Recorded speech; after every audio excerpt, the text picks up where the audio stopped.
Brad, bakit mo pinatay ang tauhan mo, Brad? Bakit pinatay ninyo? Ikaw yung pumatay niyan, Brad. Babayad kayo.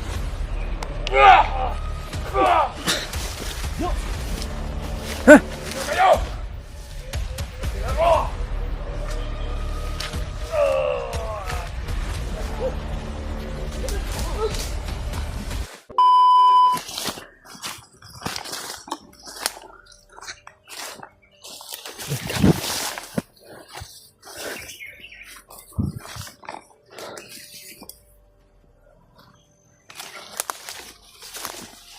Patuloy namin yung sinusundan si Brad Julius Matol, no? Brad, kailangan hindi mawala si Julius paningin natin, Brad. Dahil nalilito na yung mga isipan niya ngayon. Kailangan na maisahan natin siya na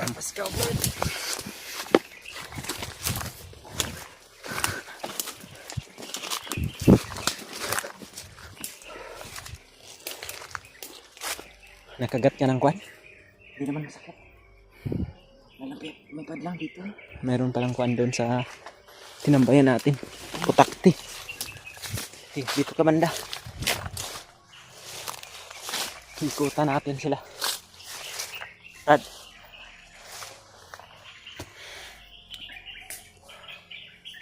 Maraming putakti yung area ngayon, mga tol. O yung ampipit. Yan, may mga busis sa unahan, Brad. Nandyan sila Julius sa unahan, mga tol. Yan, kasama ko si Jojo, mga tol. Hanap tayo ng kwandad.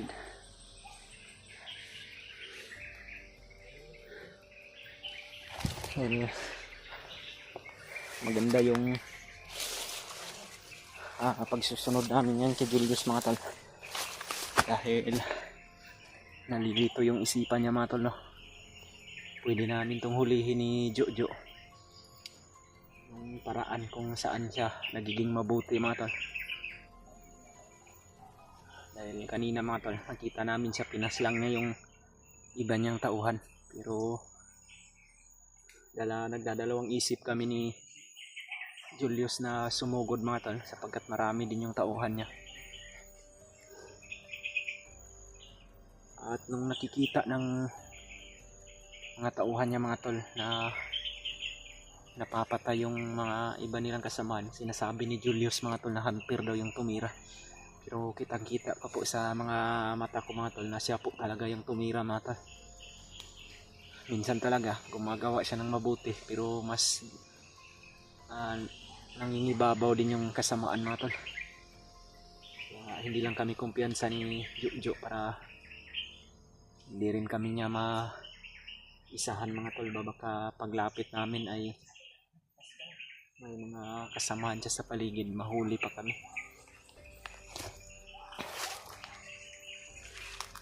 Halika dito, Jo.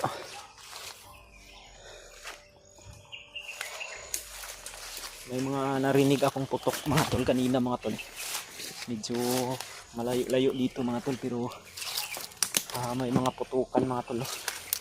Hindi ko po alam kung sino yung mga nakipagbarilan.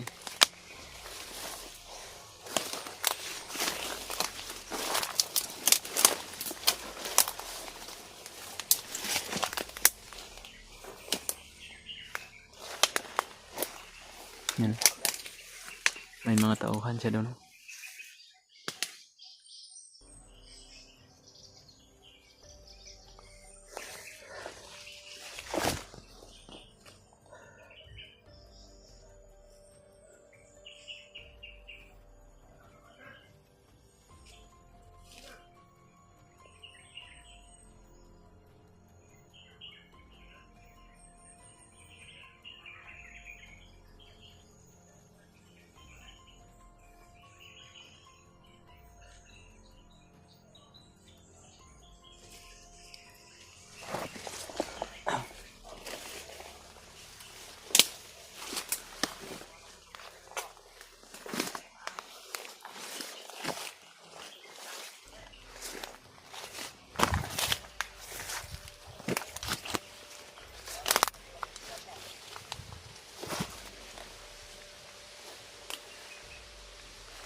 Sa kabila, Brad.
Nalilito na yung mga tauhan ni Julius, mga tol.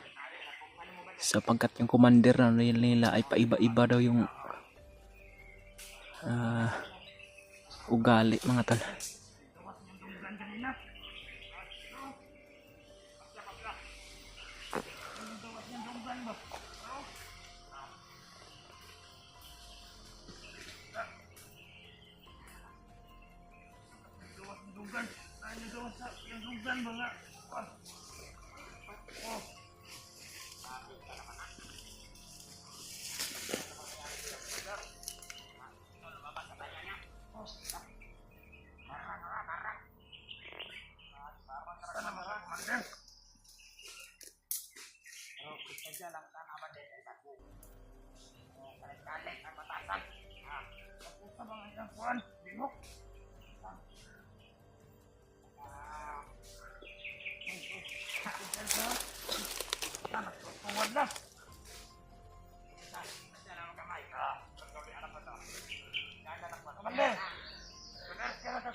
Bumabalik na naman siya sa pagiging masama, mga tol.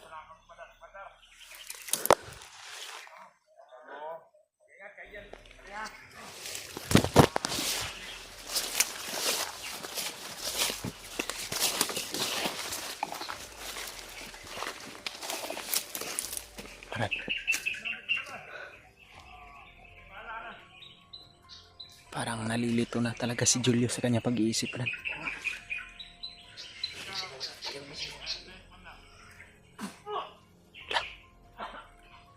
Pinatay niya yung tauhan niya. Pinatay niya yung bandido, Brad.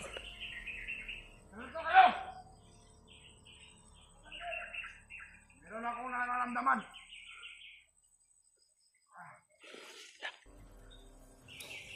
Ay mga hunter, ito sa paligid. Sumunod sa atin.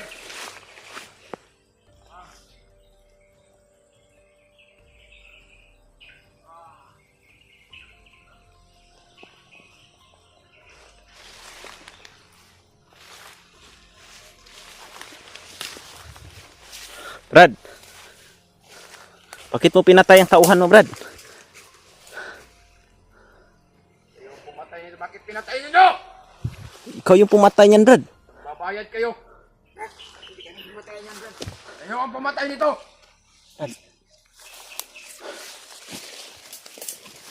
Brad. Hinahon ka, Brad. Alam ko na...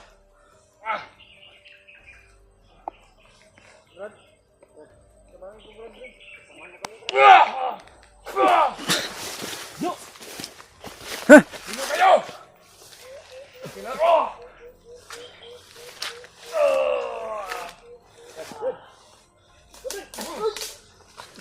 Takbo, Brad!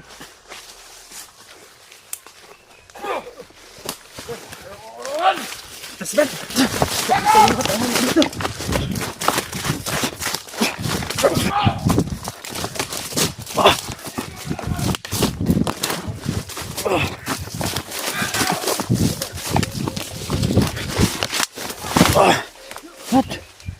Brad!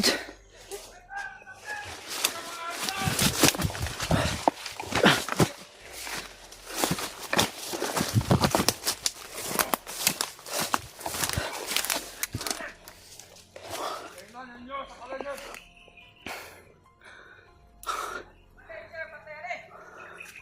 Kailangan pumatay yan. Tayo yung napa. Kailangan pumatay. Katawan ko. Sige, atras Jo, atras Jo.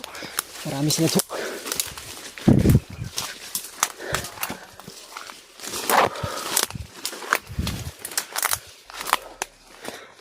Bumalik na naman yung kasamaan ni Julius mga tol. May pintangan tayong pumatay, Brad. Sige lang. Alam naman natin yung iniisip niya.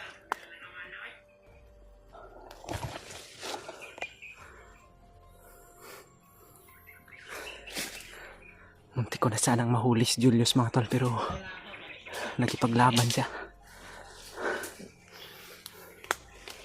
Ato! Atalo! Nagalit ko kong kabalo.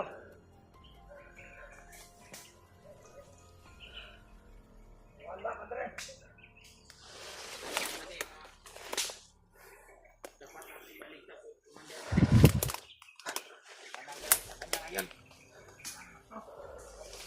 Ayun lang ang gilay.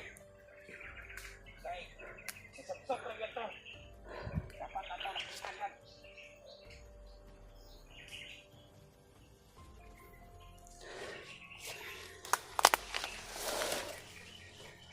Sumakit yung pakiramdam ko sa Wala ang ginadre! orasyon at pinatama ni Julius sa akin mga tol.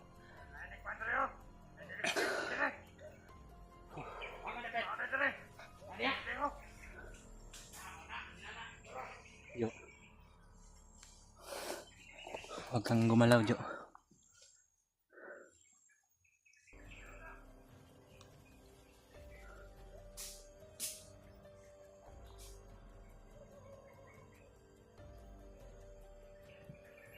Sumakit yung katawan ko, Jo. Naorasyonan ako ni Julius. Akala ko kung mahuhuli ko na siya. Pinatamaan ko siya ng orasyon mga tol.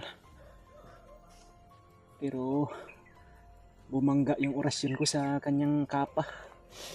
Hindi tumatalab yung orasyon ko pag may kapa kasi mga tol eh.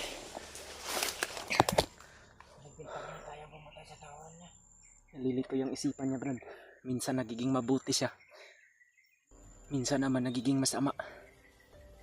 Yan yung epekto pag tinamaan ka ng mga bandana nila Brad Rimart at yung orasyon na binibigay ni Kuya Buds. Sana mga tol mahuli namin si Julius mga tol, no? Dahil nakikita na ng kanyang mga tauhan mga tol na parang nag-iibang anyo na siya mga tol. Parang bumabalik na siya sa dati. Baka dalhin niya nila kay Commander Bagnot Brad ba? Ipagamot. Sana mahuli natin to sa mas lalong madaling panahon na hindi pa madala to kay Bagnot dahil delikado kung madala to kay Bagnot mga tol. Tapos magamot to ni Bagnot yung pag-iisip niya. Mas mahirapan na kami. Sumakit yung dibdib ko sa orasyon ni Julius. Muntik pa akong madapa. Buti na lang talaga ay medyo malayo pa yung mga tauhan niya mga tol. Si Jojo ay pinatakbo ko na para hindi pa matamaan ng orasyon ni Jojo. Dahil pag ikaw yung matamaan ng orasyon ni Julius Brad, delikado ka, napakalakas. Kita mo naman yung mga tauhan niya, di ba? Tawag sa isang saka lang ni Julius, tumba lahat.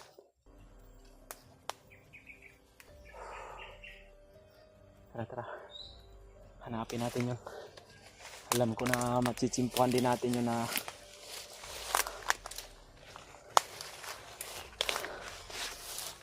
sumasakit yung ulo niya ngayon.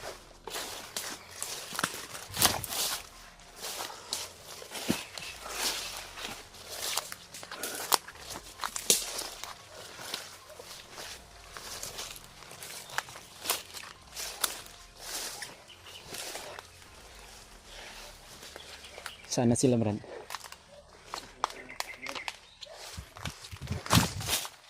Lumipat naman. Ilang, hanapin yung atin sila dito. Hindi pa yun nakalayo.